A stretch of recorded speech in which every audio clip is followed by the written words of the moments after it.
नमस्कार मित्रों, आपका हमारे YouTube चैनल जीएस अध्ययन क्लासेस पर एक बार फिर से बहुत स्वागत है। दोस्तों, जैसा कि हम अपने इस चैनल के माध्यम से आपको स्वास्थ्य शिक्षा अधिकारी आरओ 2026 तथा यूपी पीसीएस 2026 और यूपी ट्रिपल एससी लेखपाल सहित अन्य प्रतियोगी परीक्षाओं को ध्यान में रखते हुए निःशुल्क लक्ष्य बैच संचालित कर रहे हैं, जिसके तहत हम आपको सामान्य अध्ययन की फ्री ऑफ कॉस्ट तैयारी करवा रहे हैं। तो दोस्तों, आपसे निवेदन है कि आप हमारे चैनल पर अगर नए हैं तो आप हमारे इस फ्री ऑफ कॉस्ट चैनल यानी जीएस अध्ययन क्लासेस को ज़्यादा से ज़्यादा लोगों तक शेयर करिए, सब्सक्राइब करिए तथा लाइक करिए। और कमेंट के माध्यम से कोई क्वेरी हो तो आप ज़रूर से ज़रूर पूछिए, उसका हम समाधान करेंगे दोस्तों आज हम निःशुल्क लक्ष्य बैच के तहत पॉलिटी के एक अन्य इम्पोर्टेंट टॉपिक यानी राज्य के नीति निदेशक तत्व के बारे में बात करेंगे, यानी डीपीएसपी के बारे में बात करेंगे कि क्या होता है और कहाँ से परीक्षा में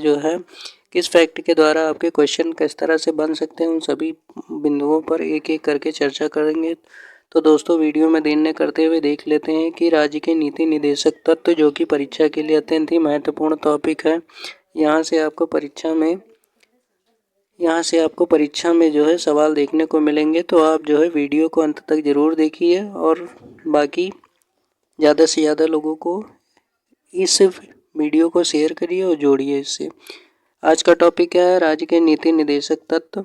तो देख लेते हैं नीति निदेशक तत्व क्या होते हैं। तो नीति निदेशक तत्व का उल्लेख संविधान के किस में किया गया है? भाग 4 में किया गया। अनुच्छेद कितने से कितने तक होता है? तो अनुच्छेद 3 आपका 36 से लेकर 51 तक किससे संबंधित है? तो राज्य के नीति निदेशक तत्व से संबंधित है। इसको कहाँ से लिया गया है? तो ये आयरलैंड के संविधान से आपका लिया गया है। ठीक है, ये क्वेश्चन आपका यहाँ से बन सकता है। इन्हें लागू करना राज्य की इच्छा पर निर्भर करता है। इन्हें न्यायालय द्वारा भी लागू नहीं किया जा सकता है, अर्थात इन्हें वैधानिक शक्ति नहीं प्राप्त है। जिस प्रकार से आपका फंडामेंटल राइट्स यानी आपका मौलिक अधिकार को हाई कोर्ट के द्वारा, सुप्रीम कोर्ट के द्वारा संवैधानिक या वैधानिक अधिकार प्राप्त है, उस प्रकार से डीपीएसपी को वैधानिक अधिकार प्राप्त नहीं है। तो ये कहाँ से लिया गया है? तो यह आपका आयरलैंड के संविधान से लिया गया है। ये भाग 4 से संबंधित है। आगे देख लेते हैं और कौन से पॉइंट आपका परीक्षा के लिए इम्पोर्टेंट हो सकते हैं।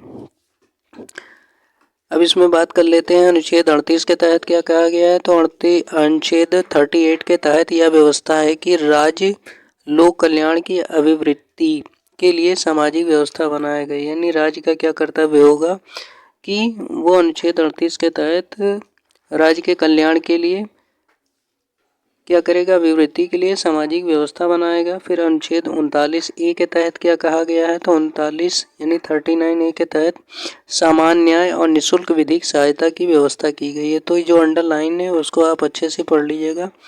यानी 39A के तहत क्या है? सामान्य न्याय यानी इक्वल सभी के लिए, चाहे जिस धर्म मजहब का हो, सभी के लिए इक्वल न्याय प्रोवाइड कराएगा तथा कोई बिना किसी भेदभाव के निःशुल्क विधिक सहायता भी आपकी प्रोवाइड करवाया जाएगी। किसके तहत है? तो आपका 39A के तहत।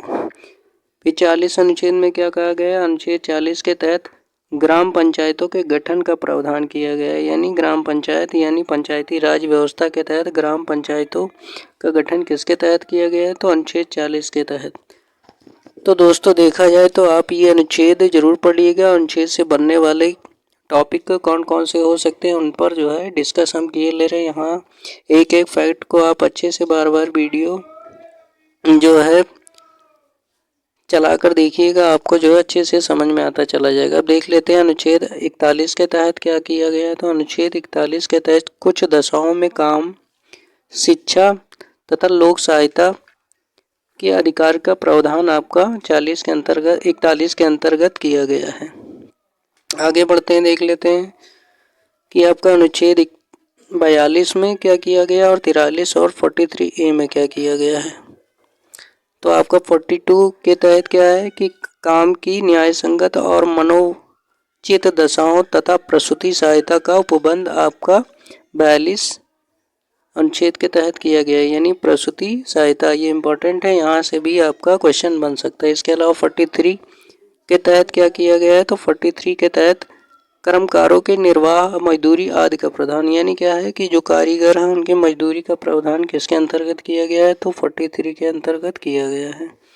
फिर 43 का के तहत क्या किया गया है, तो अनुच्छेद 43 का के तहत उद्योगों के प्रबंधन में कर्मकारों का भाग लेना वर्णित किया गया है। यानी कोई भी आपने इंडस्ट्री लगाई उसके प्रबंधन में कर्मचारियों का भाग लेना वर्णित ये किस में किया गया, अनुच्छेद 43A में किया गया। अनुच्छेद 44 के तहत क्या है, तो अनुच्छेद 44 के तहत नागरिकों के लिए समान आचार संहिता यानी यूनियन सिविल कोड की व्यवस्था आपका अनुच्छेद जो है 44 के तहत की गई है।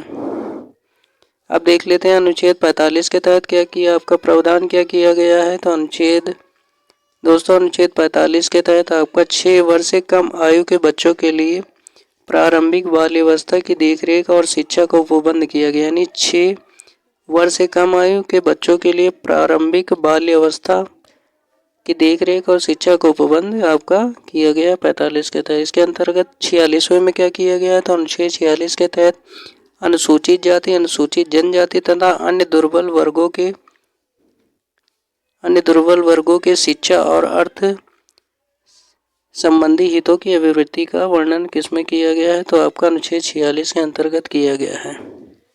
इसके अलावा देख लेते हैं अनुच्छेद 47 में क्या प्रावधान किया गया, तो अनुच्छेद 47 के तहत आपका पोषाहार स्तर तथा जीवन स्तर को ऊंचा करने तथा लोक स्वास्थ्य में सुधार के राज्य के कर्तव्यों का उल्लेख आपका 47 के अंतर्गत किया गया है। फिर देख लेते हैं अनुच्छेद 48 के अंतर्गत क्या किया गया है, तो दोस्तों अनुच्छेद 48 के तहत आपका कृषि एवं पशुपालन के संगठन से संबंधित प्रावधान किए गए हैं। यानी किसका, एग्रीकल्चर और पशुपालन के संगठन से संबंधित प्रावधान आपका 48 के तहत किया गया। इसके अलावा 48A के तहत पर्यावरण का संरक्षण तथा संवर्धन, वन्य और वन्य जीवों की रक्षा का प्रावधान आपका अनुच्छेद 48A के तहत किया गया है। तो ये इम्पोर्टेंट है, ये सारे फैक्ट आपके जितने भी आर्टिकल हैं 48 हो गया, 48A हो गया, 40 हो गया, 44 हो गया, ये सभी जो है आपके